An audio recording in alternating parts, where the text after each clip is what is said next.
So let's say we find a baby in the middle of nowhere. You guys probably know where I'm going with this now. So let's say we find a baby in the middle of nowhere. How did that baby get there?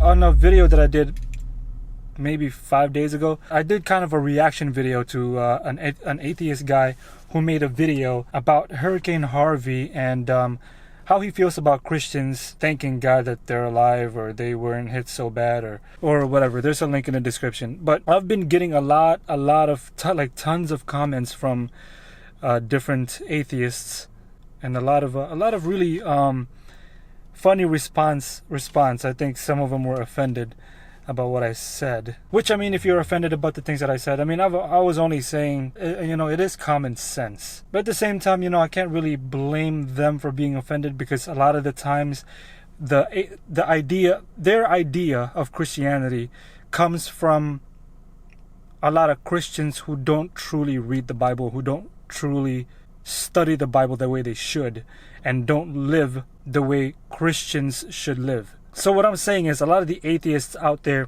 get their idea of Christianity from the mainstream, the mainstream version of Christianity, which is not really Christianity at all. If you really look at the mainstream Christianity, if you really look at mainstream Christianity, it's not. It doesn't align with Bible Christianity.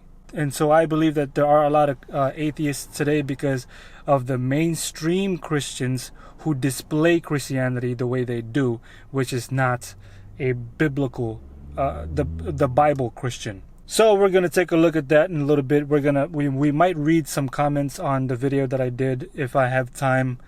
I don't know. I have to paint this house, so I don't know if we're gonna have time to do that, actually.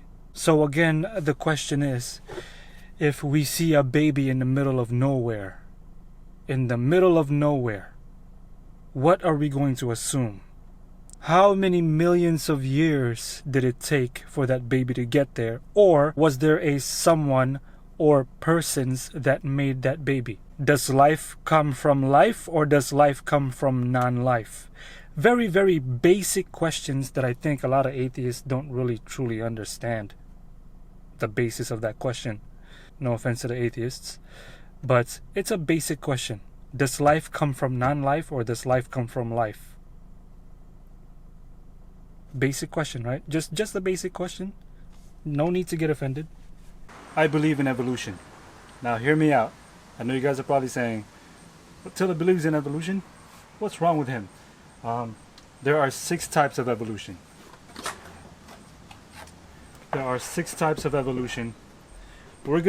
You guys can look it up, you guys can Google it, YouTube it, whatever, but we're gonna look at 2 types of evolution: macroevolution and microevolution.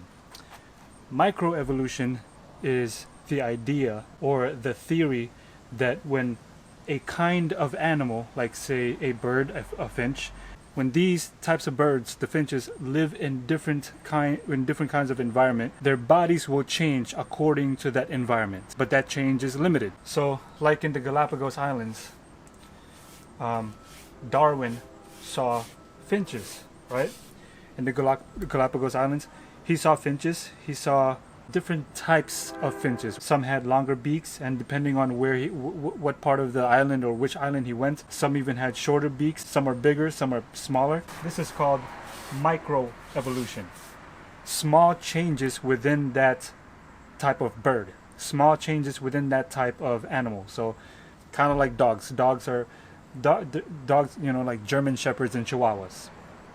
Depending on what region or where they are from, the dogs are either big or small, but they are still dogs. So I believe in that kind of evolution, and I don't even want to call it evolution. I want to call it variation within that type of animal. But the scientific term, quote quote, scientific term is microevolution.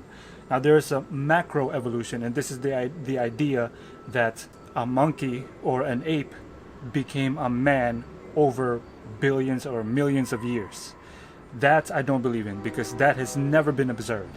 So these scientists, quote quote scientists, which I don't even call them scientists because, okay, the word science means knowledge. The word science means knowledge that you gain from observation and testing and experimentations. So in order for something to be scientific, you have to be able to observe it, you have to be able to test it, experiment on it, etc., right? But the biggest thing, you have to be able to observe it. Macroevolution has never been observed. Never.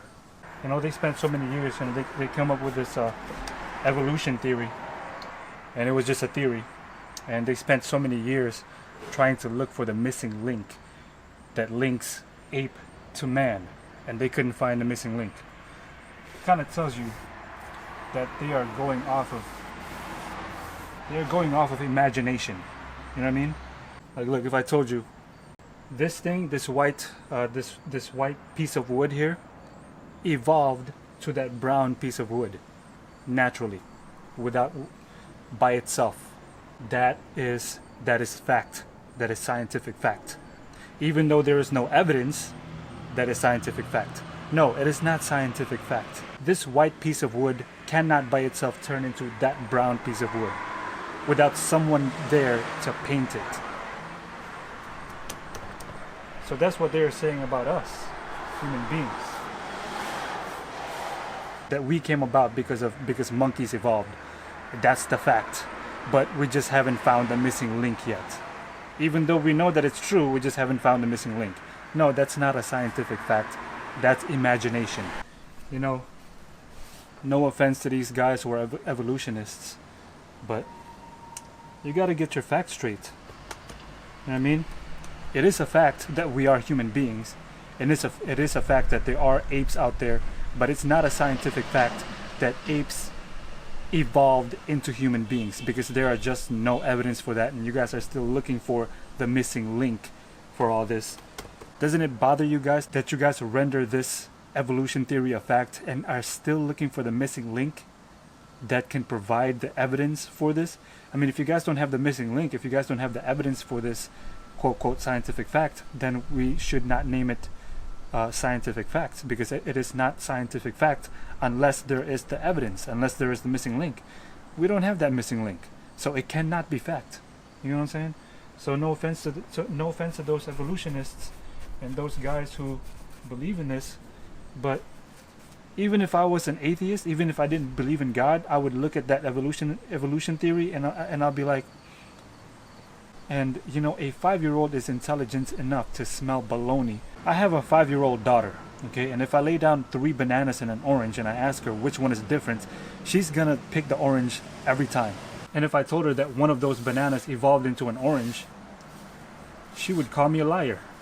But if a scientist told us that men evolved from apes, even though there is no evidence for it, and all the evidences that they present are all assumptions, why don't we call it a fraud? Here's another thing. In the textbooks, they say that the world came from this Big Bang. Billions of years ago, came from the Big Bang. And then, you know, the world was formed, or whatever, it was the earth, or whatever, was a ball, a sphere. And then after there was a Big Bang, you know, supposedly it rained on the rocks for millions of years. It rained on the rocks for millions of years. And out of these rocks, with the rain, a germ formed. A germ, or some kind of single cell organism formed. You know, when I first heard about this, I was like, I think it was in 5th grade, 6th grade or something. And I'm sitting there thinking, how do they know all these things? Were they there? And I believed it at first, until I got to where I think it was high school, and I started really thinking about this, and I'm like, there is no possible way that they could know all that. I mean, we can't even go back in time, say like 80 years or something, and figure out what time Hitler went to the washroom at September 30th in the year 1932 or something like that. You know what I'm saying? There's no possible way for you to know that. So how can you make the claim that you can know about what happened on the earth billions of years ago? It is straight up imagination. And like I said, no offense to those atheists out there. I know there's some atheists out there that are very, very intelligent, but you gotta look at your material. You gotta really look at your textbooks here and see that it's a fraud. So again, I do understand that, you know, some atheists might be offended but about what I'm saying here, and you know, I'm not trying to offend anybody. I'm just asking questions, basic questions about life. Where did life come from? If we believe that nothing exploded, or even if it's not nothing, even if it's just like space or whatever, and then something exploded and created everything, how did man, you know what I mean, like how did living organisms come to breathe, like learn to breathe? How did living organisms come to be in the first place? Because if you really look at the evidence, I mean, even if you don't believe in God, if you really look at the evidence and the track record and the history of life, life had always come from life. That is scientific, because there is evidence, it's observable, and you can test it, you can experiment on it. Life had always come from life. We don't see evidence anywhere where life came from non-life. So life came from life, that's scientific, you can observe it, but life coming from non-life, that is not scientific. You can't observe it. Even if you yourself creates life, it still takes you, a person with life, to manually create life. You get what I'm saying? You can't just hold up your hands and then wait billions of years until life forms there. So it's ridiculous. I mean, it's 2018, guys. It's 2018. You would think that people won't get fooled by this anymore, but people still get fooled by this. You know, people still get fooled by the Big Bang Theory, the evolution theory. There are no evidences. You know, I've heard someone say, oh, well, you know, the whale, they have pelvic bones, but that's because back in the day, you know, billions of years ago, there were legs attached to the pelvic bones and they used to walk on land. How do you know that? You can't even go down history and tell whether Abe Lincoln went to the washroom at 3 o'clock in September 31st, 1960, 70, whenever Abe Lincoln was alive. I don't know. You can't even tell specifically what happened to Abe Lincoln 1953, if he had like a stomach ulcer or something. If you can't tell that, then how can you tell billions of years ago that this thing happened? You can't. It's all in the imagination. I mean, again, it's 2018. We can't be fooled by this anymore. You cannot be fooled by it anymore. I seen a video by this guy where he says, he's explaining the human hand. He puts the human hand in water and waits for a while, and then he takes it out and it's pruned up. And he's like, you see, this is an evolutionary trait. It gets pruned up because back in the day, millions of years ago, we used to live underwater, and the human hand prunes up so that we can pick things up underwater. That's an assumption. It's imagination. I can make up so much ridiculous things and then call it evolution. People would believe it. My beard, you know, this beard, there's no use for this beard anymore. Back in the day, we had beards, beards that grow like this. So because we used to be we used to be blind, and our beards are the things that guide us when we're walking. I mean, you know what I mean? Like, these people can make up so much baloney, and so many people buy into it. It's ridiculous. I mean, we have to critically think. I know that. I mean, like I said again, I'm not trying to offend anybody. But we gotta think critically here. What is the basic question is, did life come from life or did life come from non-life? Basic question. Are these evidences for evolution, macroevolution, are these evidences or are they assumptions? Most of them are assumptions. Most of them are imagination, you know what I mean? Like, well, I don't believe in God, so that must not be true. So how did the world come about? I think, this is what I think happened. There was a big bang. And then after that, there was it rained on the rocks for millions of years. I mean, how could you tell these things? Again, it might sound as if I'm offending people. I'm not. I'm just very, very passionate. I'm very, very passionate about about all these things, because you know what I mean, it just doesn't make sense.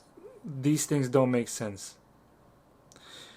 And then people call me the bonehead for believing that life comes from life. That's what the evidence say. The evidence say life comes from life. And there must have been someone who started it.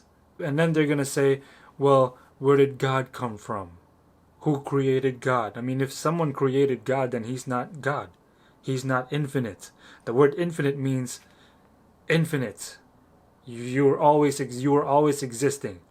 So again, thank you guys for watching, and if you guys have any more questions, please comment them down below. And if you guys like this video and were blessed by this video, please like and share with your friends, your family, your coworkers, your relatives, anyone whom you know would be blessed by this video. And if you guys are new to this channel and want more Christian content, please subscribe to this channel and make sure you guys hit that bell. And if you guys want to support this online video ministry and want to keep this ministry afloat, please pray for this online video ministry and donate at schoolforprophets.tv. We will take the donation money and advertise these videos so that we can reach more people. Thank you guys again. Praise God always, and I'll see you guys tomorrow. Tomorrow, if I'm not busy.